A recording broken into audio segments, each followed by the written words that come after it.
It appears that Manchester City are stepping up their interest in trying to sign Mark in this transfer window. What's your latest understanding? My latest understanding that a deal with Mark is in the final stages. I can't confirm a club because it's still not done, but in the final stages, and the result is that Mark doesn't play tomorrow for us.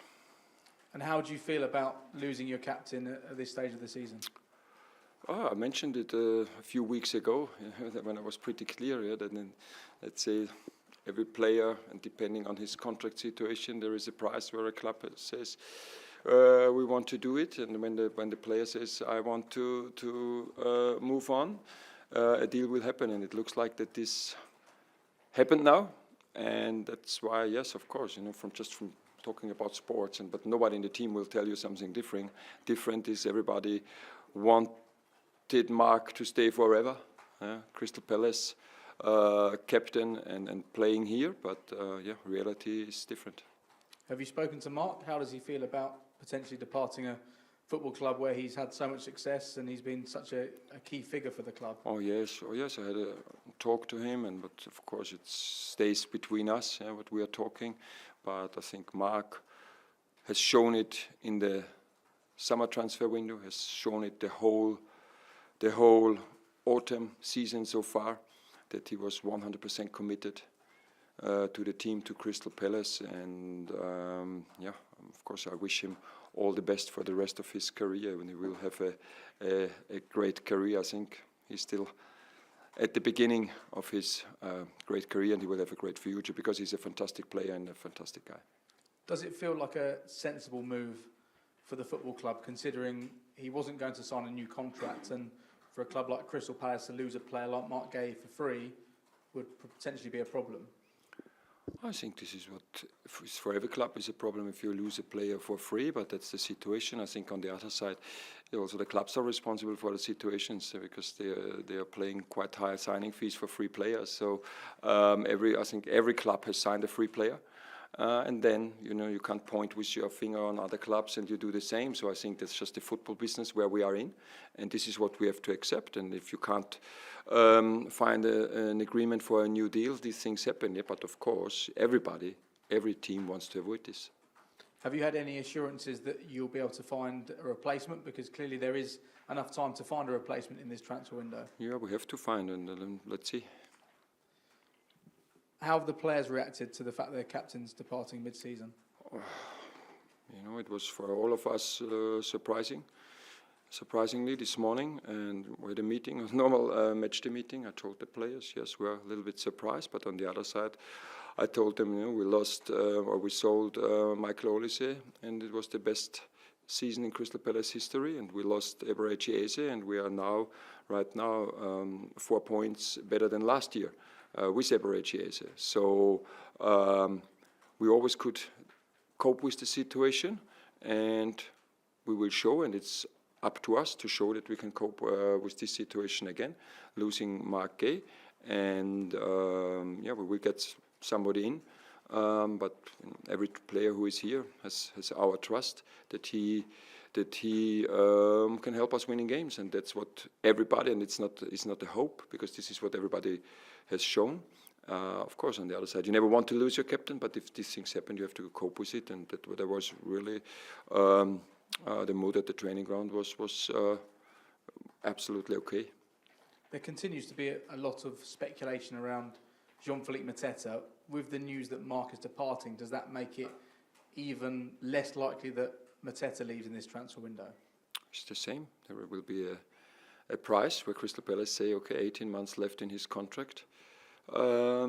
We do the deal if JP wants, and if nobody pays this price, JP will stay.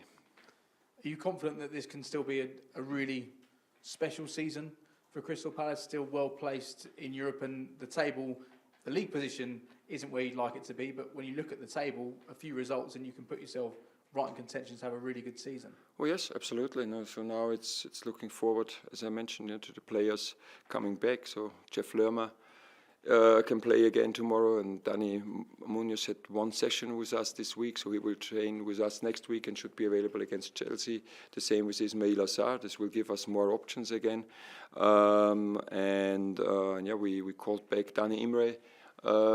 He will be in the squad tomorrow, but right now the numbers of players is quite short. But we know the last couple of weeks, games,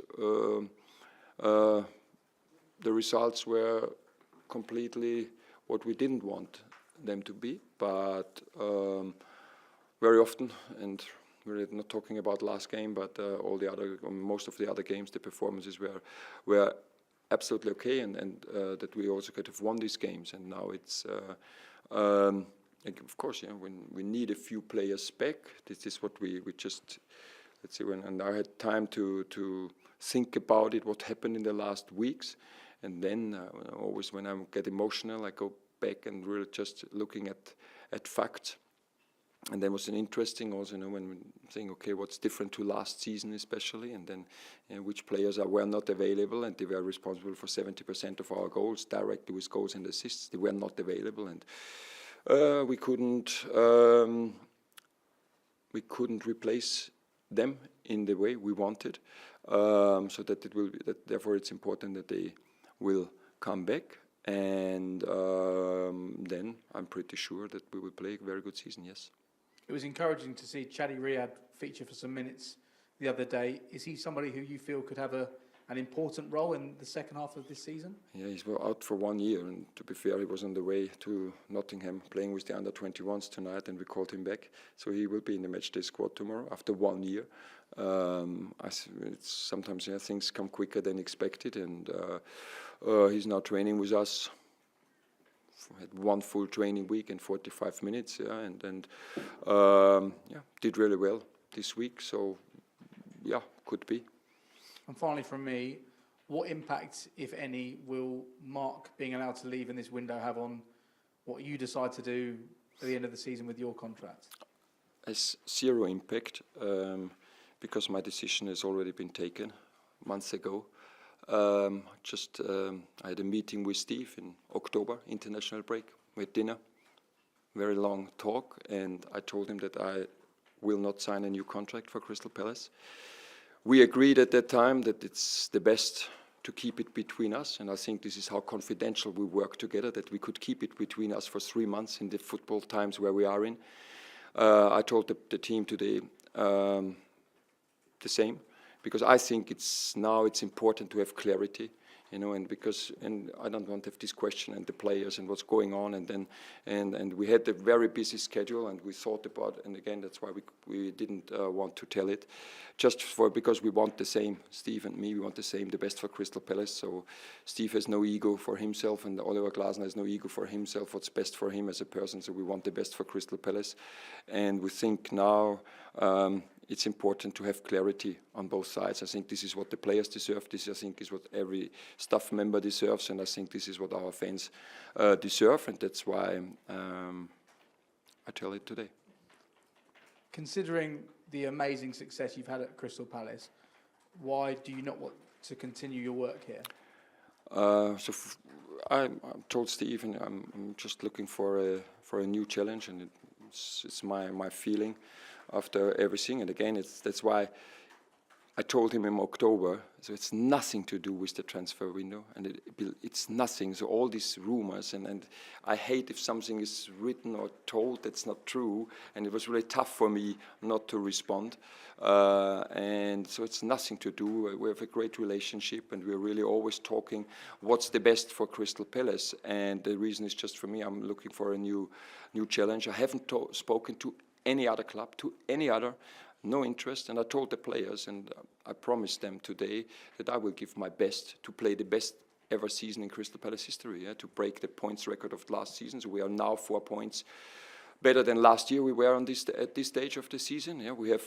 And we will do everything to bring another trophy back to Selhurst Park. We got the draw today. We will play Mostar from Bosnia in the knockout stage, in the qualification round in the Conference League. I had a look at the tree, the bracket. Sorry, yeah, the bracket. So will be quite interesting. You know, we can play Strasbourg, Alkmaar, Vallecano, Fiorentina. They're all in our line, and but we will do our best, every single one. Oliver Glasner has no chance to achieve this alone. No way. Told the players. I think for the players alone it's tough, but together it's possible, and that's what I will do. Everything that we will bring another trophy to Selhurst, and again playing the best Premier League season ever. So a lot to do. This will be my final question, and I always really appreciate your honesty. You're always so honest with us in the media. Crystal Palace fans had that amazing day back in May, winning the FA Cup, but today is clearly going to be a very challenging day because their captain's departing. Now they know the head coach is going to depart in the summer.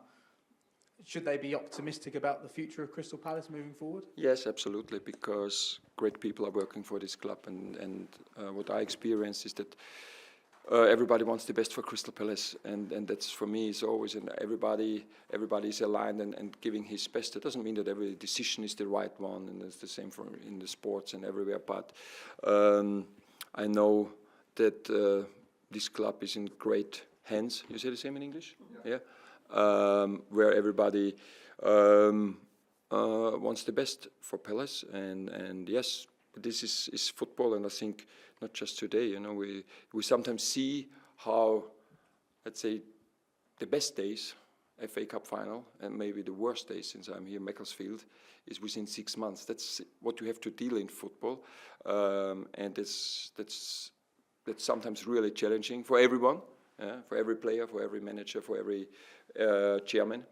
But when you work together, and this is the same, and you know, it's in all the transfer activities, I'm 100% involved. We're always talking about, and that's what I was always mentioning. You know, it's my advice, and then it's about Crystal Palace' future. And I know this club will move forward definitely. And maybe today it doesn't feel like this, but I know behind the scenes everybody's working really hard to get the positivity back. And I think the best contribution we can do, the team, by winning tomorrow against Sunderland, and this is what we will try. Thank you. And sorry, and then after this, I won't answer any question about my future. So it's really, I want to say this. That's why I said, okay, clarity for everyone. But I'm Crystal Palace manager. I will always talk about Crystal Palace issues, but not about anything else.